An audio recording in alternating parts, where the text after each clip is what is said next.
Good morning. This is Shane with Junk Removal Authority here on the road for the next episode of JRA On the Road. Joining us is Jake from Junk Rescue. What's going on, guys? So we're really excited to have Jake on our show. So Jake has grown a large business here in the South New Jersey and Philadelphia area. So we're excited to go through our questions with him and have you guys learn a little bit more about what grew his business and to basically dominating the market in Southern New Jersey and Philadelphia. So go ahead, Jake. Why don't you tell us a little bit about your business and what you've got going on? Okay, so we operate here in Morristown, New Jersey, right on the edge of New Jersey and Pennsylvania. So we operate in South Jersey, Central Jersey a little bit, and the Eastern PA. We launched, it'll be 3 years ago this August. Since then, we now have grown to 11 company vehicles. So we have 7 dump trucks, about 30 dumpsters, um, 2 moving trucks, and then 2 pickup trucks, but they're actually employee vehicles to our managers actually as well. Okay, great. And that's quite an accomplishment. That many vehicles in that short of time. What attributes a lot of that success? Like how have you grown to that? Because a lot of guys have been in business 3 or 4 or 5 years and are still in that 1 to 2 truck phase. How did you scale? And you're young. You're young to have done that. So there's a lot of guys that just are stuck in that 1 to 2 truck operation. What caused you to scale like that? So I'll take you back a little bit farther. I used to work in college for Godbold and college actually. So I worked for them in college. I got to see a lot what they did right and some things where I thought they did wrong. And I actually went on to do medical sales. So I was selling aesthetic lasers for a little while. And, my partner and I decided to make a change. And we decided if we're going to make a change, we're going to go all in. So we're going to do this right. So I was young. I was 25 at the time. Well, no, 24 at the time because I'm 27, 3 years. So we were able to just invest. I was able to live with my parents. And I still do live with my parents. I just continually to invest into the company. I could move out, which I am actually coming up here, moving to Philadelphia. But that was crucial. Just being smart with our money and just constantly reinvesting, putting money back in, willing to take risks and fail fast. So we try new marketing, try new manager styles, whatever it is, new incentive programs, and just really pay attention to the numbers and then constantly see, all right, tweak and see what works. We want to, if we're going to come to the market and leave, like I said, I was working with plastic surgeons every day. My partner works for the government, and if we're going to leave that industry to come, work in the truck industry, we didn't want to be one guy operating the truck. We wanted to scale and grow. It was really tough in the beginning without the proof of concept, but after about 4 months of us operating just on one box truck, we were like, all right, it's time to invest. Bought a dump truck, and then from there, it's just been putting money back in, taking out as little as possible to get to a point where we are now, where we got more if we wanted to. But why end the party at 11? We want to keep growing this and growing this and growing this, and see how big we can take it. Okay, so what you're saying is kind of key. What JRA talks about is not drawing from the business. So you make $1,000, reinvest that $1,000. How hard is it not to remove money from the business and pay yourself a good salary and just keep investing? Because I'm obviously living with your parents and keeping costs down personally helps you reinvest in the business. So how do you deal with that challenge? Oh, I've done a really good job. Let me take some money out of here and enjoy it. So what causes you to keep at it? It was over a mindset mentality. We adapted the mentality that it was all in or all out. So we weren't going to just dabble a little bit and just say, all right, we'll take a little bit of money out of this. No, we went all in, took no money out for a while until we kept reinvesting, until we could really look into our numbers and have a budget and a plan to project. And then took out just enough to live, and then slowly we took a little bit more and more, as long as the margin stayed wider to do so. But we always look at what we invest in, and we do a couple of different trial and error marketing and see what works and what doesn't, see what campaigns are running strong, and then dump more money. And once we identify what's working well, we'll dump more money into it, Okay. and kind of go from there. The hardest challenge is definitely like not taking it out, like living with parents and stuff. Like a lot of my friends are, oh, where'd you go? A lot of my friends are doing I have friends in Seattle, just moved back here, California, doing big things, and I want to go. I want to go travel with them and do different things, and I still make time with my family and girlfriend, but it's really tough to just not want to take out more money. But having a partner definitely helps with that. Hold me accountable, hold him accountable, because we're doing this together. And if one person takes out, especially me, and he leaves his full job to come here, he's got to take a 6-figure salary, and then I got to match that 6-figure salary. Yeah. So your partner works another job? Yeah, he works for the government. Okay. And that's a big thing. And a partner actually definitely helped us be accountable with that. If I was solo and stuff like that, it definitely would be hard not to take out money sometimes. But having someone else do it with you and holding you accountable is, I think, extremely important for us to actually not take the money out and be more self-disciplined with it. Okay. Great. And we got a couple people coming in and out, so this is live here in Philadelphia. If you guys have any questions, feel free to ask, and we'll get them answered.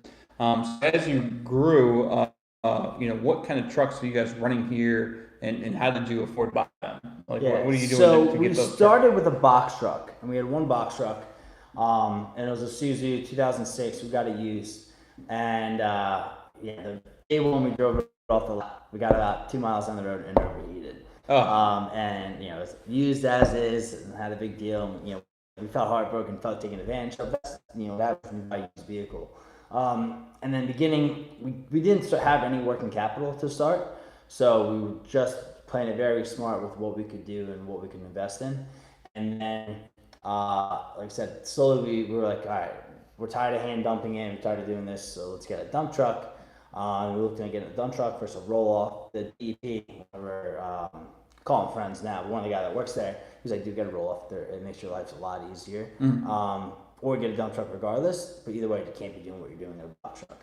Right. And it's crazy. We were like, can we afford that? Can we afford it? And then we looked back and I made everything so much faster. So we bought everything new actually. Besides the first dump truck. So you're buying, after your first, you're buying new everything? Yeah, new everything. The opportunity cost of the truck breaking down and us not being able to get to our jobs.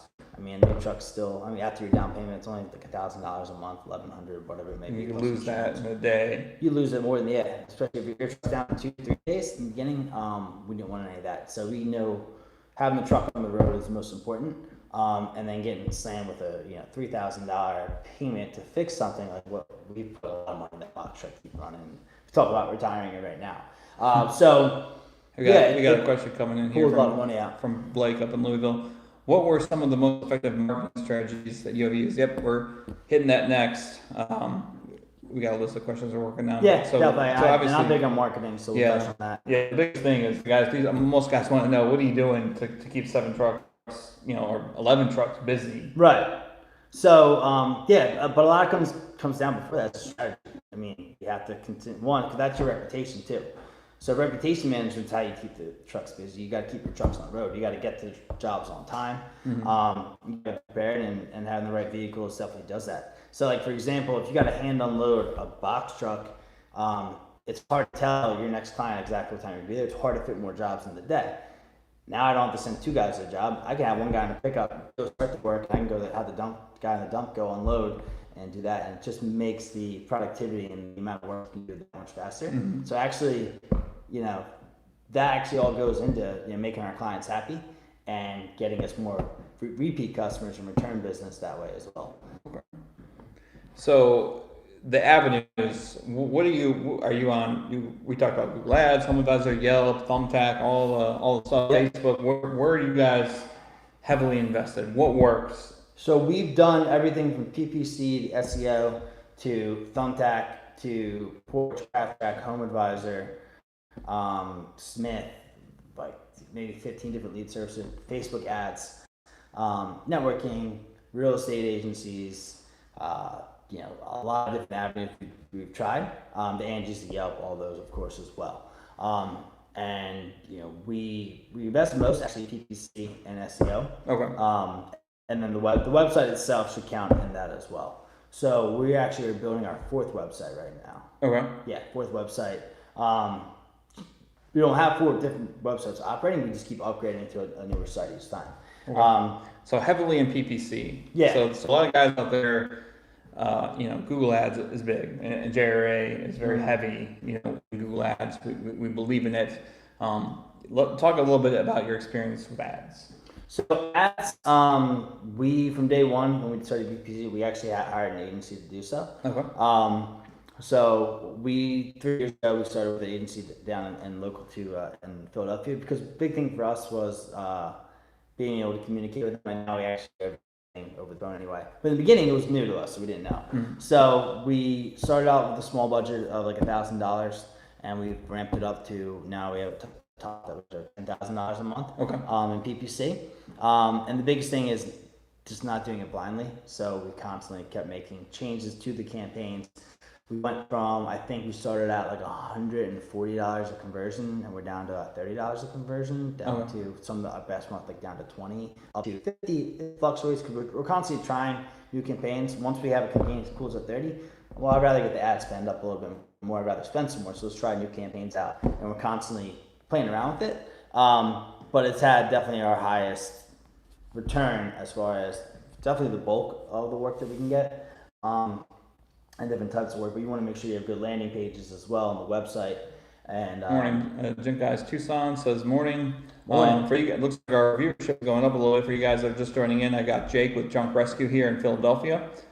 Jake's got 11 total company vehicles, 7 jumbo trucks, and 4 two box trucks. We have a 16-footer and a 26-footer, and then we have 2 pickup trucks. So one of our original ones. And we just bought another new one for one of our general managers. Okay. So if you guys have any questions for Jake, feel free to chime in, and we'll try to get them answered.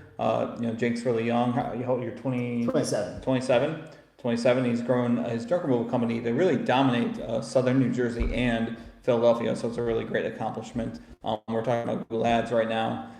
So Google Ads is tough because you spend $1,000, or not now, but when you first launch, Google Ads can be very challenging. So how did you say, obviously it's not something you can't analyze it every day. What has it done for me today or this week? How do you keep track and focus and not say, oh, we're spending too much and we're not getting a return on investment? How important are those repeat customers that, even though they could be a little bit more expensive to acquire in the beginning, how to have a long-term effect when you're invested in it? Well, yeah. So the first thing is to realize that there's an investment, and that's what my background is, marketing. So the always big thing they taught us when you're looking to cut budgets, do not cut your marketing. It's very important to be investing in it. I realize it doesn't happen overnight, so realize that you have to keep reinvesting. The campaigns themselves are going to continuously change and get better as time goes on, especially things like SEO. Where Google's algorithm is going to take a little time to crawl your site and everything like that. So it definitely was like I guess it's the mentality going into it that it was going to take time. Okay. And then we just made changes. I would say I would look at it like every 2 weeks. I would look at it. Look at it every 2 weeks. What is the best ads click platform? Junk Guys Tucson. So what do you mean, like can using Google, or you mean using Bing? Yeah, can you elaborate a little bit more on that, Junk Guys Tucson? Not looking at it you're looking at it on a granular basis, not a day-by-day basis. It's really helped you guys. So it's not like, oh, what has it done for me today? Yeah, you can't look at it a day. Honestly, in the beginning, it was only 2 minutes, like a month, and sometimes I forget to look at it. But I have scheduled monthly meetings every month. I get digital ads campaign report to look into it. And then I advise them where we want to go, because I also concentrate on what words are hitting the best as far as maybe not converting as best, but like a clean out or a state clean out, the job size is much higher. So like electronics and different stuff like that are smaller, I'll still do some ad spend there, but I'm looking for jobs that convert well, that also have a much larger average job size as well. And things like that, we're constantly changing campaigns, and we have ideas that you think would work right away, and then you realize that you've had no conversions for them for the longest time. And then, I thought they were crushing it. And then when you actually sit and look at the metrics over, do a month and then maybe do over 3 months and then see where you were. Like, a lot of times, like, especially now that we're 3 years in, where were we this time last year? Because it is seasonal as well with spring and summer. So you can't compare your January to your June and, evaluate it that way. And just honestly, it's not overnight, and it's a long grind to continue to see CSC grow. And it's tough because it's a big ad spend. I mean, when you're talking about spending, X amount of money, it could be like, whoa, we spent a lot this month. Yeah, but to my thing is, it's us, having 11 vehicles now, is we can't afford not to be running towards capacity. We have overhead, we have employees to keep on, and that's another thing. We can't be laying off guys. We can't be cutting their hours or anything like that. So it's very important for us to constantly keep on growing. And also even just to motivate our guys, they need to see growth, they need to see opportunity. So we need to be constantly investing and watching how we do it at the same time. Sorry, a little bit. tripod gave way here, so we're gonna try to back up a little bit. I thought I could hold that camera, but I don't think I could. Yeah. You're doing it well. Shoulders burning out. My shoulders started shaking there. So, okay, we got about 10 people watching now, so we got viewership up. I got Jake with Junk Rescue here in Philadelphia. It's growing his company. Junk Rescue Tucson wanted you to kind of elaborate between the best PPC. He's talking about Yelp, Google Ads, Bing. You know, where do you see the biggest investment? So if you're going to have, let's say, a lot of these guys might be watching, they have $500 to invest. So let's say you had $500 left in your bank account. There's zero. You have to keep your guys busy. Where are we going to put that $500?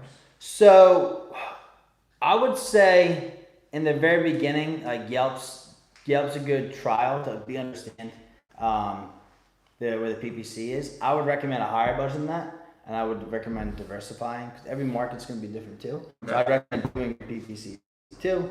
I think like if you do 200, it's too small of an ad spend.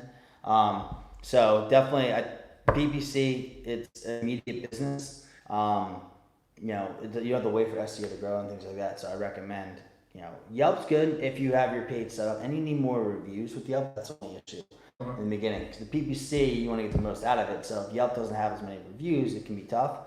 But PPC, if the ads are set up right, like what you guys, how to get to at least the top. It's not just about your ads showing. They need to show on the first landing page, and they need to show towards the top. And the ad copy got to be really strong to actually get a conversion and a click. And let's talk about the web page. Yeah. How about that? So you obviously you run in PPC for a long time. You're targeting the keywords, and then how has web design changes? Yeah. So in my opinion, I wouldn't do PPC on web online unless you have strong conversion. Like you can do Yelp because Yelp's got its own page, but you need a website that's going to convert. It's cool, you get them to your site, but they're not converting when they get to your site, then it's wasted PPC. And that might be why your PPC is so high.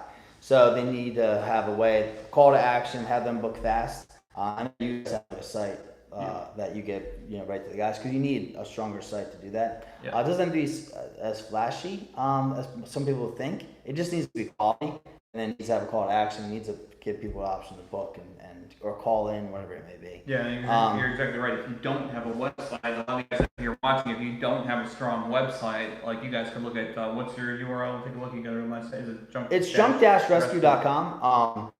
And yeah, it's a decent site, but the new site we're building, we're excited to launch because it's definitely really strong. But yeah, if you don't have a strong website, I mean, PPC is not much of an issue. Or if you don't have strong guys on the phone, that needs to happen before, and then you can continue to push more and more to PPC. Okay. Great. Yeah, you might hear some construction coming in right now, but there you go. Oh, now I cut you out. Our little gimbal camera did not work. But yeah, so it kind of like you don't want to jump right into the PPC without having all your other ducks in a row. Their website being strong, your sales pitch being strong over the phone. Because then you might say your PPC is not working, and maybe it's not your PPC, it's how you're converting it, it's your landing pages. So a lot of people I see that when I'm reading the junk Google groups and stuff like that, they'll say, like, this doesn't work. I know it does work, but you got to be converting properly. I think that's a bigger issue. There's a lot of stuff out there that says, okay, so we have these groups online, right? And everyone is in different parts of the country. Yeah, and then the market's different too. Yeah, exactly. So when you say, what works, it's kind of a loaded question because it's like kind of like, what do you wear out to investigate in your market? PPC works strong, great in some markets. It might not perform that well in others. In California, a lot of these guys can stay busy all day long on Yelp. They can get 20 phone calls off Yelp, where it's not like that. Like in Chicago, in Raleigh, specifically for junk doctors, we'll get a couple calls from Yelp, but nothing. The traffic is nothing like it is in California. In Florida, when we go visit Florida, thumbtack that you want to test out in your market. So let's say you guys are going to enter a new market. A lot of you guys out there that want to know, what marketing to do. Let's say you were going to move Junk Rescue into a new market. What would you do when you got there? Well, we would take the current campaign strategies we have. We would test. We would do what we recommend to start with our budgets, but we're going to test every avenue again. Okay. And I would give it at least 3-6 months, maybe even a year for each, like maybe different Yelps or Porch and the other. There's a bunch of lead gen sites that most people aren't actually familiar with, more besides Angie's and Yelp and all that kind of stuff.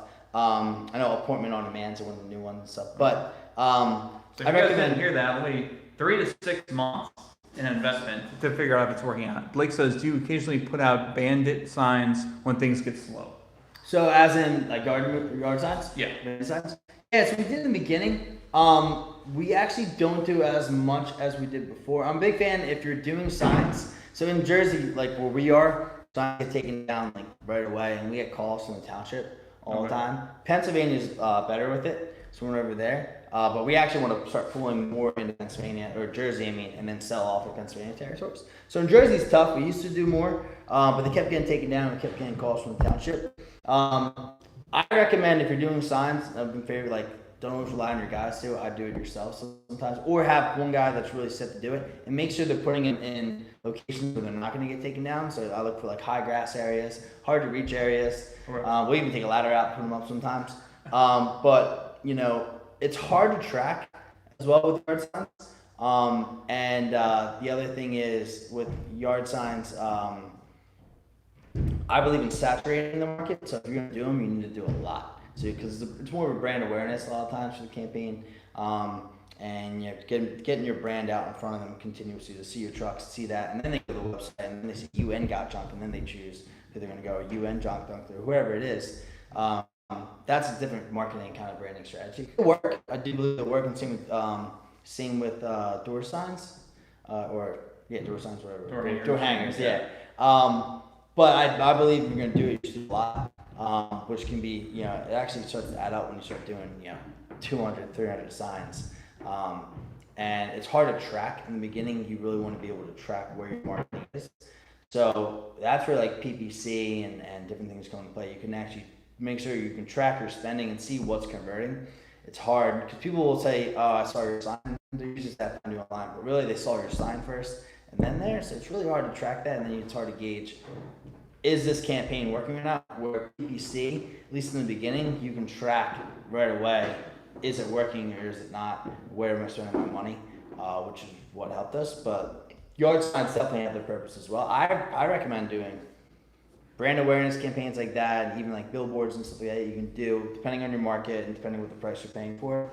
You need to be doing all different types of marketing to continue, you know, brand awareness, call to action things, and diversify, and then see what works best for you, because every market's different as well. And your company's set up. Maybe the market's the same, but your company's set up better to convert for whatever, or set up to convert better for PPC. I definitely recommend diversifying as much marketing as you can, but PPC, I'll keep going back to it, that's what we started with more than anything else, because we were able to directly, these people are ready to buy. PPC people are looking for those search terms, so they're ready to buy, and that's was beneficial to us because we couldn't afford to be wrong in our marketing. So we knew that we can actually track our marketing here.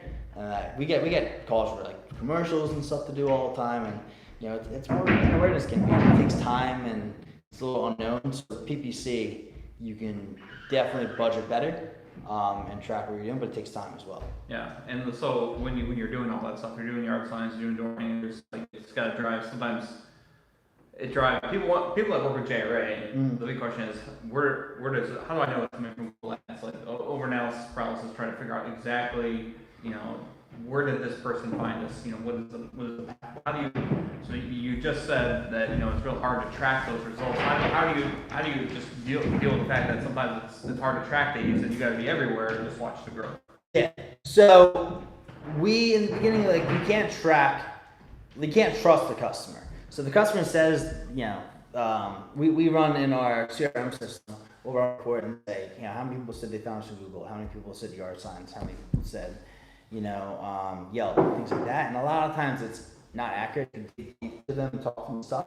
So we use the conversion tracking of the actual reports we get through our marketing and stuff like that to at least know where the conversion is at. I won't know the exact customer sometimes, but at least it's I know this is converting. I know this many calls were generated from Facebook. I know this many calls were generated from Google. This many calls from Yelp, and I can really track how the budget's being spent. But the other thing is just time. regardless of anything else, most people, especially with low budgets, and I get it because it's scary because we were there, but you have to let it sit. You got to make sure you're watching your numbers. Give it a month, give it 6 months, give it a year, depending on what the campaign is to see what's working. Yeah, I think a lot of the challenges a lot of the smaller guys have is starting low, and they have they have the $500 for that billing cycle. How do they, if they get 2 or 3 jobs off of that $500, the results might not be great. But how did you guys in the beginning prevent from pulling the plug and saying, oh man, this is just terrible? Well, it's that all in, all out mentality. Everyone does PPC that's successful. Everyone does Yelp, Angie, whatever it is for the most part. So you have to know those are essential parts. If it's not working, it's something you're doing normally. As far as the campaign or the website or the conversions, it works. So stick with it, and then constantly. All right, don't change everything at once. Change one piece at once, then you can track, did this work, and give it more time.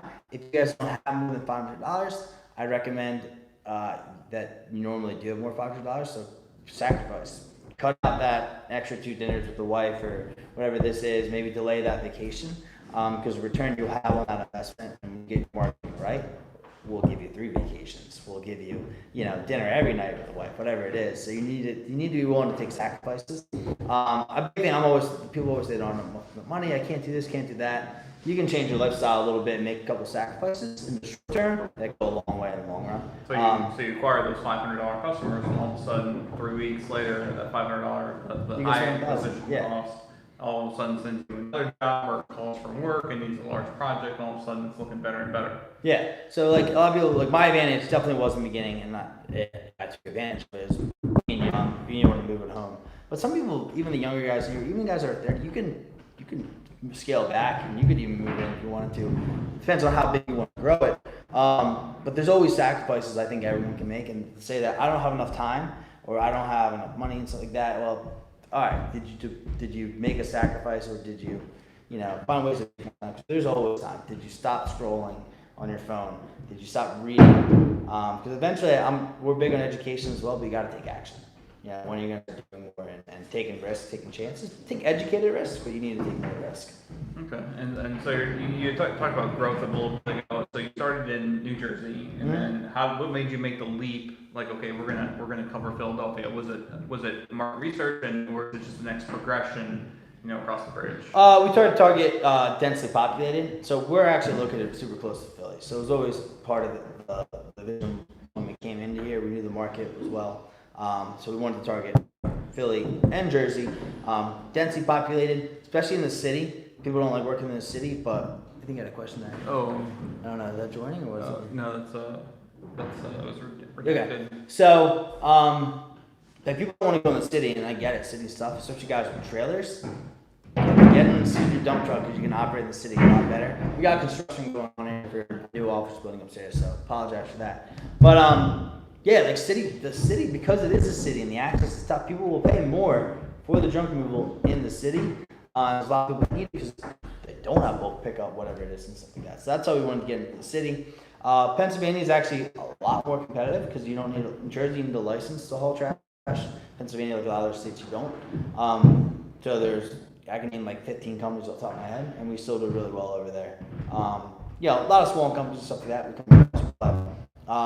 And then a couple of the larger franchises, but we still do really well because we just advertise. Okay, so let's touch on the franchises for 1 second. So a lot of guys out there, JRA. Looks like our camera might be leaning a little bit. JRA is really pushing a lot of our customers here to start targeting the franchises. We'll talk about that. Were they on your radar? Did you target them with marketing as you've grown? Have you, or have you just kind of left them alone? And just if it happens, or are you specifically trying to go after them? So, when we do a competitor, you always do your competitor analysis to start based on the competition. Okay. And then, as we did our PPC, and we've talked to you guys about the PPC as well with your campaigns, which we're going to be looking into. We launched it, and if you watch your marketing campaigns, you should separate your marketing campaigns going into PPC as a competitor campaign to, a junk removal campaign, or your moving campaign, or your clean out campaign, New Jersey versus Pennsylvania. Blake wants to know, at what point did you decide to move into a secondary market? It depends on what you're calling a secondary market. like what is your true population. So it depends. If you're calling, a 10-mile radius your market, well, some people that's 20, 20, 30, 40. We actually, and I don't recommend doing this because this is what we did. We didn't have a secondary market. We just went wherever the business went. So if it made sense, we would do it, because one of the things is it's really hard in the beginning to keep guys if you don't have work for them. So we were just like, all right, we'll take that job an hour and a half away, even if we break even, because we wanted to keep the guys employed. It has a point to the strategy because you have to give your guys work, but you should really be saturating your market, because there's more business. Everyone's like, oh, there's not enough business here. There's a lot of business locally that you can keep doing. So I would say once you've exhausted your marketing, that's when you go to the second market. So once you've dumped a lot of money and you have working campaigns and your conversion strong, and you're doing every type of marketing, and you're networking, and you're doing sales, then realize, all right, I saturated this market, it's operating well, I'm going to go into a secondary market. That's what I would just try to redo it. That's what I would do. Right now, we're actually cutting territories back to come down to saturate our market. Okay. Yeah, and Blake, since we kind of know your market, like I landed in Philadelphia, and 10 minutes later I was at his office in New Jersey. So I think it was kind of just it's not, it's not like an hour drive. Yeah, for us it's confusing. So we're literally 5 minutes from the bridge. So we did that on purpose, because we're not like franchises. We can go wherever. So we want to be able to. The population in Philly is right there. There's a lot of people, and we're not paying for population because we're not franchised. So yeah, we wanted to go both.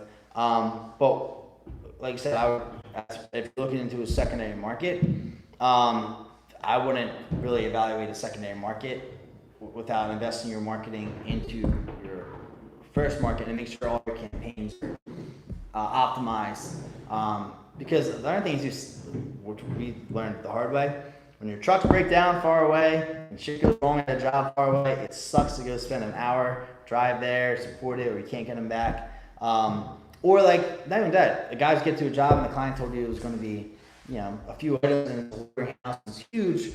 Well, now I have no other trucks to support them. So just keeping it local, it was definitely, I think, we would do that strategy, and we're constantly trying to pull back. But we had the problem we have to support as many trucks as we have now, so it's hard to pull back. Of course, you're gonna have that incidental opportunity, like, all right, I'm gonna get my secondary market because this shop's huge, or it's all donatables, or it's easy money, so I'm gonna go out there. But I wouldn't suggest making a habit until you have saturated your market. And be careful with the term saturation, because most, especially small guys, think their market's saturated, but they're not marketing properly. Okay. So you talk about expanding map. So this will be a good one. I think you'll like this. So you expand the map.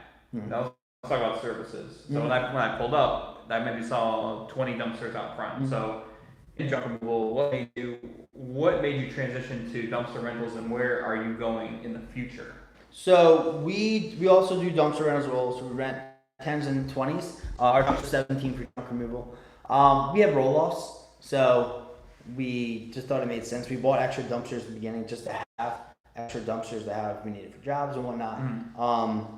So we have some customers, especially contractors, that don't want junk removal when we get there, and then we can sell them the secondary service. Or people look us up for dumpsters, then we sell them for junk removal. So for us, it's about making sure our clients didn't go anywhere else. We kept them with us, created more lines for them, more avenues to get rid of this stuff. It's for dumpsters, if you have the labor, it's a lower cost option. It can be. If you don't have the labor, then the junk removal comes in perfectly. So we just wanted to diversify that way.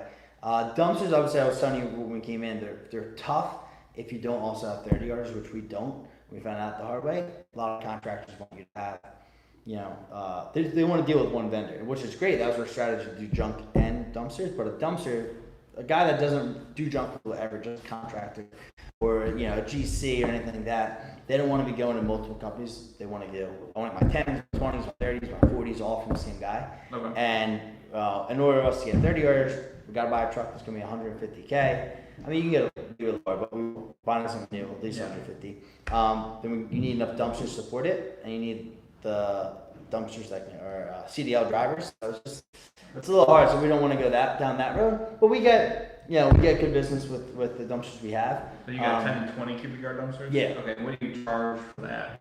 So we do two. We do $350 for our 10s, $450 for our 20s, and then we include different tonnages based on packages. So we might, for a contractor, we might include more tons and give them a lower disposal rate. But for residential, we might give them less tonnage included, and then the overages are charged based on the county. 'Cause we have waste flow here in New Jersey, so if it originates in a certain county, it may have to be dumped in a certain county. Okay. So no matter what, that's the state where that waste originates in the flow. Depending on the waste type, and I don't know if you guys have waste types down there. Waste type 10, 13, 13C. Yeah. So like 10 is municipal, 13 is bulky, 13C is construction, 23 is vegetation. So we have to follow different rules and regulations in this, which I actually like. It's more of a barrier to entry, makes it more difficult. Getting a license for DEP is nice. Yeah. So it's New Jersey is great because kind of the truck and trailer guys are kind of non-existent. Yeah. Well, there's still some. Okay. There's definitely, because you can still get your license. Okay.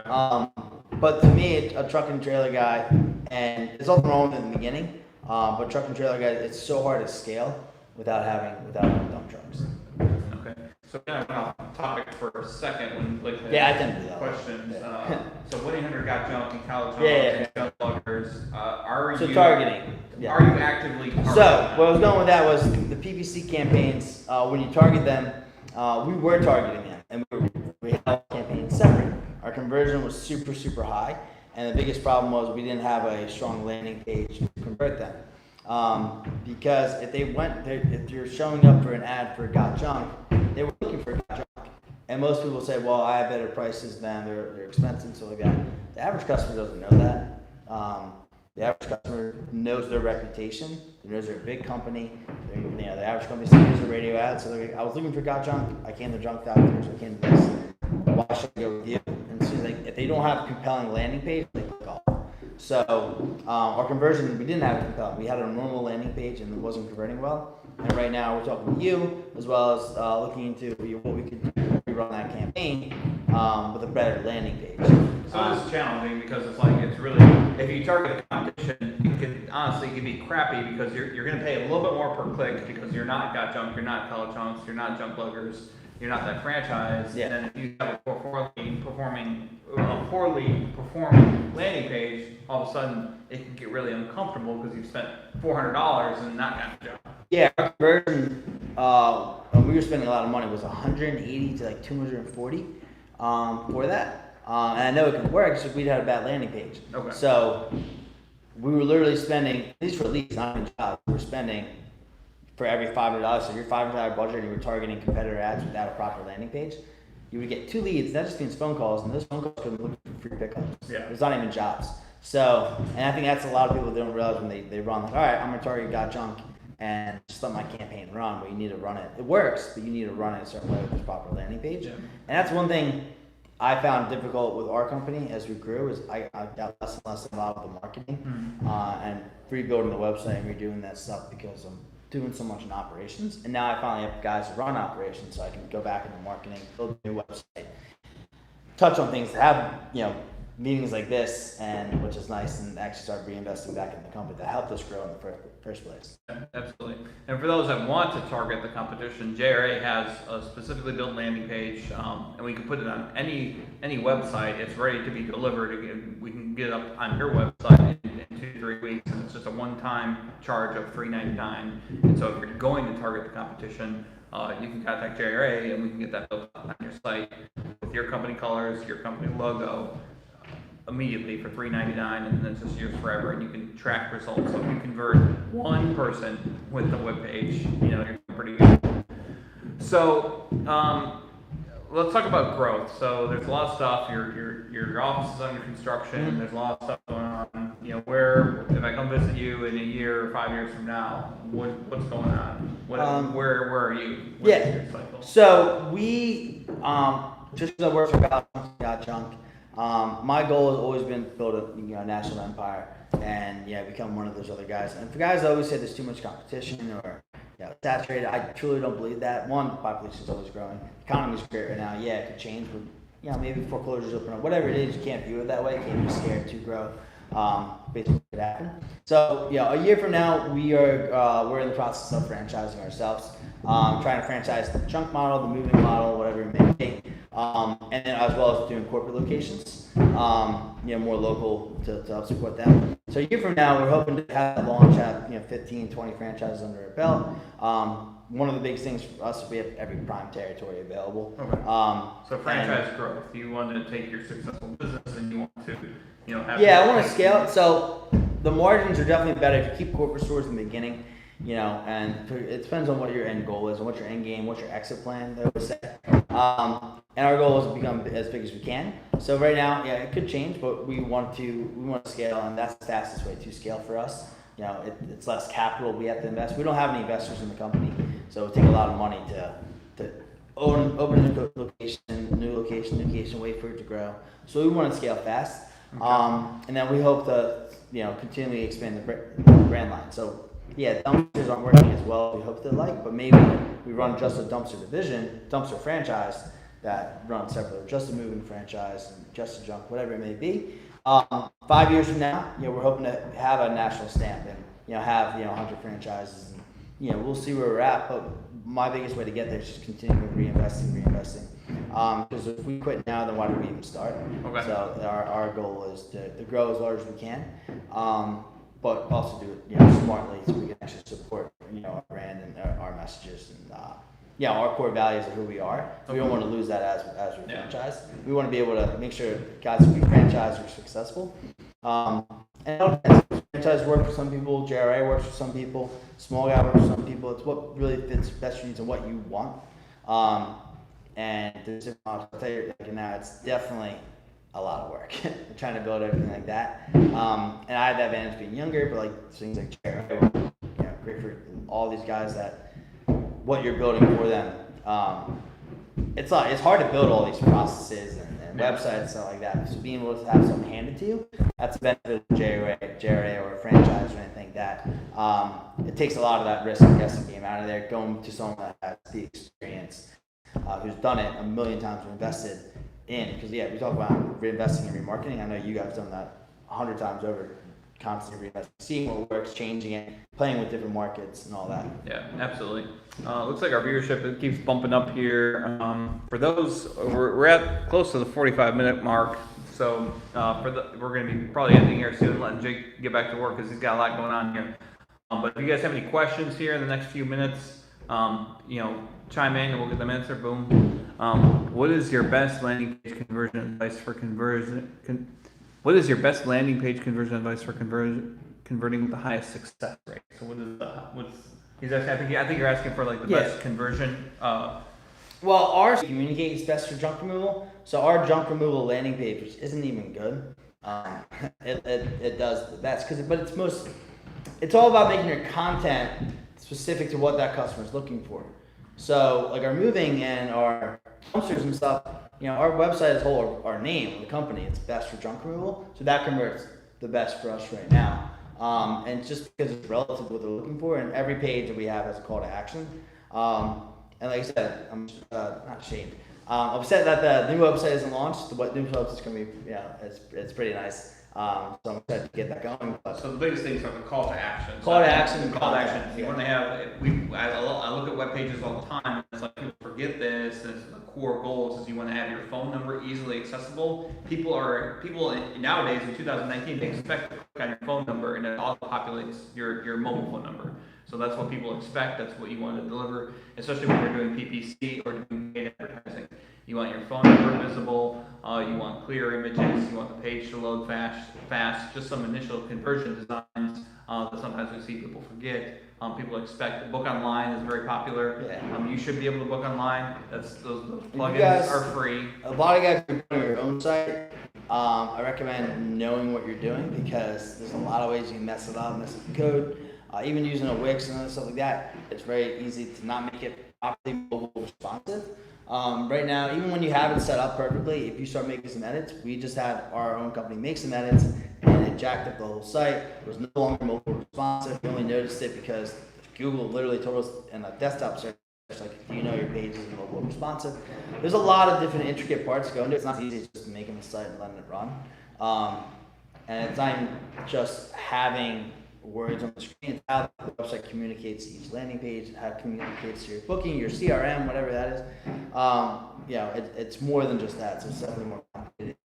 That's why I recommend outsourcing, unless you're really, really specialized in it. But I recommend outsourcing your website, your marketing, some marketing keep in house. Obviously, like the home advisors and you almost have to do that. It's helped to get advice on those, but like PPC, it's a lot more complicated than people think than just running a campaign. So you would not run PPC, you would hire an outside agency to run it. Yeah, I hope one day to bring it in house. But I hope to pay someone $100,000 to run it in house. Yeah. It's going to be very, very expensive to run it in house. To get someone with the skill and knowledge, especially industry knowledge, I hope to continue helping myself growth, but we're far, far away from being able to spend that. Okay. So we're getting respect your time here. We're getting time is flowing by. Yeah. Let's talk about a few more things, and you can touch up, and then final questions, and we'll get out of here. Biggest win, the biggest success you've had. Like look every week of every day, and man, I did this right. Thank God I did this. Biggest win. Biggest win is being out, and it's still a win in progress. Is being out of. I don't know that. Oh, okay. Whoever just made a comment, and we literally have like 5 seconds to look at it. If you could repost it so we can see it. So biggest one was getting out of the operations. So like right now, like I have a general manager, I have an internal sales manager, and 2 assistant managers. Okay. So it's nice just being able to walk away. Now the business does change, and our conversions it all changes and margins. That's part of it. So the goal is how do we limit that? No one's ever going to treat your business as much as you love it and work as hard as you. As much as you say they should, even if you're paying them $40,000 or $50,000, $80,000. Who do you use for SEO? Jumping Jack Flash. So SEO, we use a local company called One SEO. And then billboards for them. Yeah, they're all over. Yeah, they got highway billboards all over here. So we use them One SEO. And what do you, if you don't mind, what do you pay per month for that? So we pay $2,500 a month right now. So $2,500 a month, that is a big investment, but the growth, for those that are 50-50 on SEO, whether you should do that $2,500, that's a big investment in your business. Yeah. So a lot of people, and even my partner would say this and stuff like that, like, I'm not afraid to give out information because I think it goes both ways. If any of you guys had advice for us, what's working, when to brainstorm, I'm all for it. People always get afraid of competition. I think competition is a good thing. It educates the marketplace. It creates more customers. Creates innovation. Which makes a better experience for the customers. It makes a better name for the industry. Like I said, as we're sharing information, that's what it's all about. And plus, you can share. I can tell you every trade secret in the world. As you guys, and it doesn't mean anything unless people execute on it, and they create a mindset for self-discipline to continuously work on everything. People that think it's easy, okay, you give away all your secrets here, and we have, let's say we have your number 1 competitor. It's like, oh, I'm going to steal Jake's ideas. Good luck, because I think it's a challenge. My idea changes tomorrow. My idea changes that. The company we use tomorrow could change. It could be JRA. It could be another marketing agency. We look at other agencies as well. But one thing you can't steal is a person in the seat. So, it's up to you guys to create and really continuously have that search for self-improvement. Okay, so the biggest win is kind of removing yourself from the business. Yeah, removing yourself from the business operations. Because we can send, the whole cliche is work on business, not in the business. So being able to do that, and it's really hard. It's really hard to step away. And just not even just to delegate, but just let it run. But they say, if your business you can't leave for 3 months and your business doesn't run, you have a job. You don't own a business, you have a job. You need to be in your seat every day, you have a job. So our goal was to, create sustainable business models that help the business grow and succeed. Okay, so the biggest win, I'm obviously going to follow up with what is the mistake, the one mistake. I wish we hadn't done this, I wish we didn't buy this or gone down this road. I would go into dumpsters, actually. Dumpsters, okay. Yeah, because it was too early. So a lot of people make the mistake, and we did too, like, all right, low-hanging fruit, I want to get some more business, I want to do that. But we didn't saturate our market first. And dumpsters were a lot of capital. So we had to put a lot of money out front to get them because they, some of them ran as low as $2,500 up to $6,000. So your biggest mistake has been getting into the dumpster too early. Yeah, and I guess that kind of all flows with just like, or even going too far. It goes into just not concentrating what the one thing you're good at is trunk removal and saturating your marketplace and all your efforts to that, become the best, and really making sure before you move on to the next thing that you crush the first thing you're working on. We were all about growth, but it hurt margins. It makes things more complicated. There's more training procedures. We have our own complications with issues. People overload the dumpsters all the time, which end up breaking one of the hook lifts, which I get DEP issues. And there's nothing wrong with dumpsters. It's just about, for me, making sure you maximize one thing first at a time. Okay. And that's what I would definitely redo. So we got a lot of people, probably a couple of people that watch us spending the day. If you could part with one thing to give them some wisdom, what would that one piece of advice be, or parting words here before we end the show? So sacrifice and invest. So I just hate when people say I don't have enough time, I don't have enough money, or whatever it is. You can change something in your spending habit. You can change something. Everyone scrolls, and it's hard not to. And even I hate doing any kind of business on Facebook ads because I have to look at that notification. Then I get caught in the scroll looking at some other stuff. People watch TV and people do whatever it is. I'll sacrifice that. Spend time in business. I work a ton of hours and I can still work more. And I have to hold myself accountable for that. So hold yourself accountable. Find people to help you hold yourself accountable. And just sacrifice more. If you want to build it, it's not going to happen overnight. And stick to something for longer than a month, 2 months, 6 months. And that could be PPC, or that could just be a hiring ad you're running, or a manager you just hired on, and something like that. And constantly self-reflect, because at the end of the day, everything is your fault. It's not the employees. You're in control. So just realize, have that self-accountability, and realize that you're in control. If you're complaining, no one's listening. No one cares about your mom. At the end of the day, it's up to you. Yeah. And just realize that, constantly, be disciplined, self-sacrifice, and invest, whether that's money or time, or people. Just take time to invest. Okay, great. Well, thanks for being on the show today. I appreciate it. And hopefully, one day we'll get down to North Carolina, and see your opportunities in there, and talk to you guys in Lee, and continue to share knowledge. Yeah, absolutely. Well, thanks for joining us. This is another edition of JRA On the Road. If you guys want to see us in your area, we are traveling the country, and we're coming out to you. You do not need to be a JRA customer. You do not need to work with us. We want to come out and visit you, see if we can help your business, get you on our show.